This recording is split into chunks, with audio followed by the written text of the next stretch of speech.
Ma'asyiral muslimin wal muslimat rahimakumullah.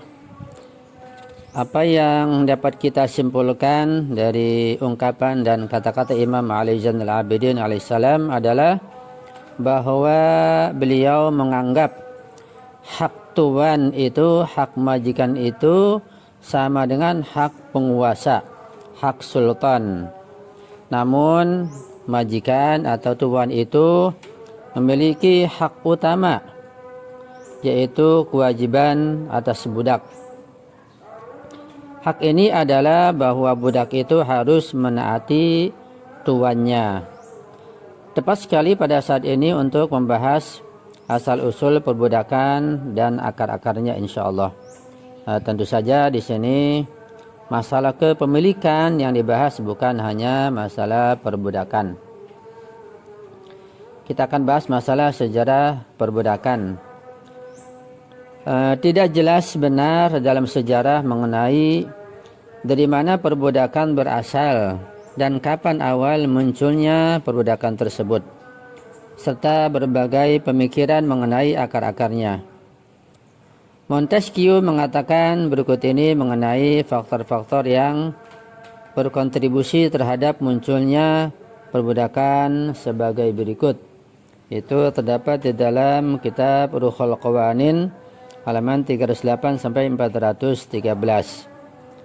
Montesquieu mengatakan ada 5 poin di sini. Yang pertama, bahwa hak internasional membuat ketentuan bagi tawanan perang untuk dianggap sebagai budak agar tidak dibunuh. Ya, memang biasanya perbudakan terjadi itu karena peperangan. Kalau dalam Islam terjadi peperangan antara pasukan muslimin dan kaum kufar, maka kaum kufar yang ditawan itu menjadi budak bagi kaum muslimin, tentara Islam. Itu diantaranya. Itu ada ketentuan sendiri dan ada hukum-hukum tersendiri tentunya. Kedua, dalam hukum perdata Romawi, rakyat itu diizinkan untuk menjual orang-orang yang berutang uang kepada mereka, tetapi tidak bisa membayar kembali utang mereka. Pilihan lain bagi mereka yang tidak bisa membayar kembali uang mereka adalah mengubah diri mereka menjadi budak bagi orang yang telah memberi mereka pinjaman.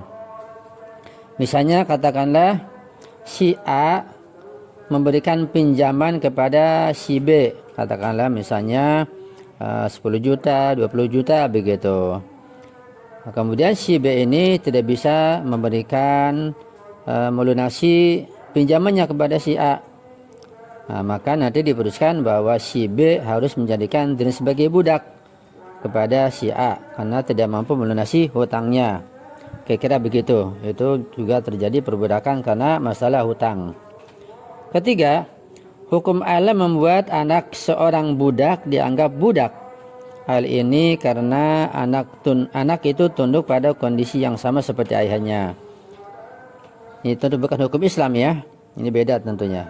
Dari pernyataan Montesquieu bahwa anak itu yang lahir dari ayahnya budak, dia pun sebagai budak. Ya. 4.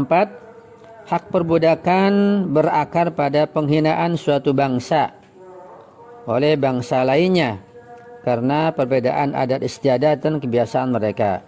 Itu pun salah satu sebab terjadinya perbudakan. Yang pernah kita baca misalnya ketika terjadi penyerangan terhadap orang Afrika misalnya, karena mereka dianggap lebih hina, karena kulitnya hitam, mereka dianggap sebagai budak, ditawan, ya, diambil dan mereka diperjualbelikan untuk dipekerjakan. Atau mereka dianggap lebih rendah karena pengetahuannya yang rendah, kemudian budayanya yang tertinggal, dan kulitnya yang hitam. Mereka dianggap sebagai budak.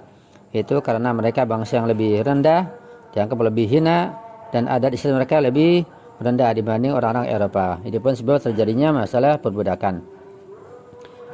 Yang kelima, akar utama perbudakan adalah dalam waktu bersamaan ada orang-orang yang lemah dan orang-orang yang kuat dalam masyarakat manusia, disertai dengan kecenderungan terhadap penindasan dan eksploitasi Ini pun salah satu terjadinya perbudakan, yaitu yang kuat menjajah dan menjarah orang-orang yang lemah. Dan yang lemah dijaga sebagai budak, itu diperjualbelikan laki dan perempuan. Nah, yang laki-laki sebagai tenaga kerja, diperas tenaganya seperti hewan. Sedangkan yang perempuan ya terserah mereka, ya. Itu urusan yang atau perkara yang betul-betul menghinakan makhluk lain karena dianggap lebih rendah. Kemudian dia melanjutkan dengan ungkapan berikut ini, kata Montesquieu, bahwa Aristoteles, ini kata dia, ini juga belum tentu benar ucapan dia. Apa betul Aristoteles mengatakan seperti ini ataukah tidak, kita tidak mengetahui. Itu kata Montesquieu mengatakan bahwa Aristoteles berusaha membuktikan bahwa perbudakan itu ada dan akan terus ada secara alami. Ini berarti bahwa Allah Subhanahu wa taala telah menciptakan sebagian orang menjadi budak bagi orang lain. Jika kita menerima klaim filosof ini, yaitu Aristoteles yang dikatakan oleh Montesquieu, jika kita menerima klaim filosof ini dan menganggap perbudakan sebagai fenomena alam, maka setiap upaya untuk membebaskan budak sama dengan menentang alam dan tidak berguna. Uraian di atas adalah ungkapan singkat akar perbudakan sebagaimana diungkapkan oleh Montesquieu dalam kitabnya Ruhul Qawanin. Sekali lagi, pernyataan dari Montesquieu tentang pandangan Aristoteles ini belum tentu benar, bahwa beliau mengatakan seperti itu, bahwa budak merupakan suatu hal yang alami yang tidak bisa dirubah. Berarti Allah menetapkan sesuatu yang buruk, itu tidak mungkin. Kemudian kalau kita melihat perbudakan dalam perspektif Islam, tentu berbeda dan sangat mendetail bagaimana dijelaskan dalam hukum-hukum atau fikih Islam yang memang jarang dikaji pada masa sekarang ini karena perbudakan dianggap tidak ada dan tidak berlaku. Adapun orang-orang yang menjadikan pembantu sebagai budak, itu realita yang salah besar.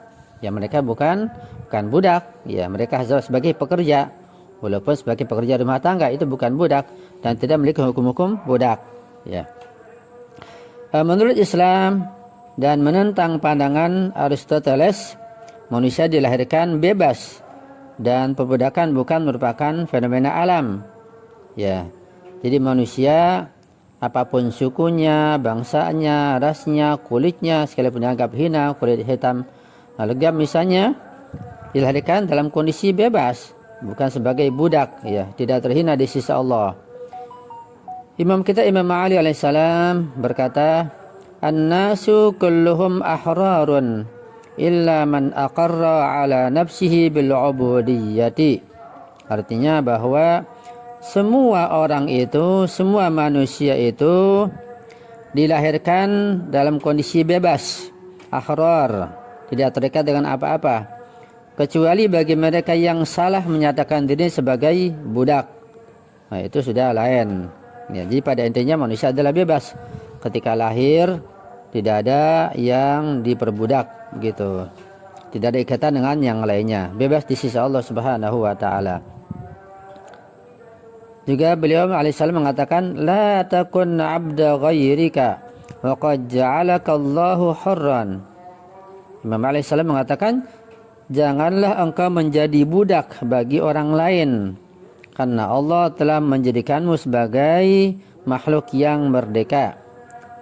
Kita jangan menjadikan diri kita hina dina, ya, di mata orang lain, sehingga menjadi budaknya, diperintah apa saja, yang haram, yang halal, ya, melakukan apa saja, itu namanya budak. Ya, kita harus merdeka. Kalau kita memang sebagai pekerja, sebagai pembantu, selama pekerjaan itu halal dan tidak menghinakan diri kita, ya kita kerjakan. Itu namanya kerjasama, ya, bukan hubungan antara budak dengan majikannya. Ini adalah kata-kata Imam Ali alaihissalam yang beliau sendiri adalah seorang pahlawan dan orang yang paling mencintai kemerdekaan. Imam Ali kita kenal orang yang paling mencintai kemerdekaan, al-hur atau al-ahrar, orang yang merdeka. Beliau mengungkapkan fakta bahwa manusia itu dilahirkan bebas, tidak terikat dengan apapun, dan hanya karena beberapa faktor eksternal maka sebagian orang menjadi budak. Kondisi ini juga bukan kondisi yang sifatnya permanen. Ya, misalnya penulis buku The History of Rome mengungkapkan sudut pandang Roma tentang budak sebagai berikut. Dalam buku itu ditulis bahwa menurut hukum seorang hamba bukanlah manusia. Ya, kata buku itu, ya, The History of Rome. Menurut hukum seorang hamba bukanlah manusia, wal'iyadzubillah, tetapi hanya alat yang dapat berbicara, tetapi tidak memiliki hak. Ini kekejaman orang-orang Romawi yang tidak menggunakan hukum Islam. Yang kita tidak demikian tentunya. Na'udzubillah min dzalik, tadi kekejaman semacam itu.